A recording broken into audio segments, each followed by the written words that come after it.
In this video, we're going to show you how to remove the multimedia drive from a Seat Leon Mk3. Tools you'll need for the job: a small flat screwdriver and two of the Volkswagen Audi Group style radio keys. So we're going to open the glove box, and there you can see inside there's two slots in the bottom of the drive there. So we need to put the keys in with the notches facing inwards. So insert both of those. You'll hear them click when they go in, and then put a little bit of outward pressure on and pull the drive towards you. And the wiring is quite tight on the back. Just give it a gentle wiggle and pull. You should create enough room to get to the plugs on the back.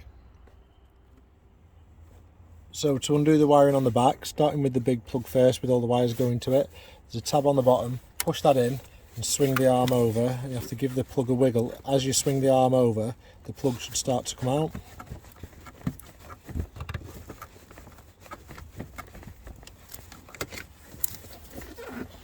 And then on the plugs on the back,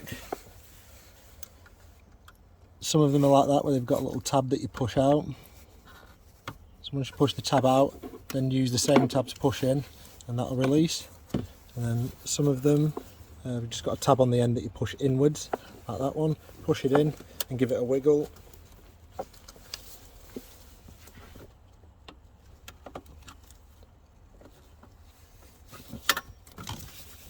Same again for this pink one. Push the tab in.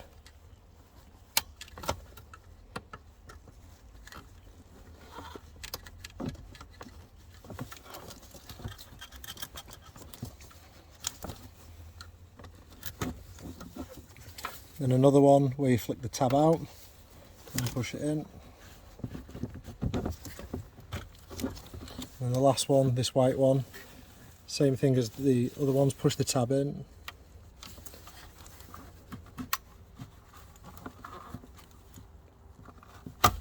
And pull that out. So to remove the radio keys out, you'll notice they're stuck in. These tabs on the side here, push on that really far in, and that'll release the key, and that'll go back out into the out position, ready to put back.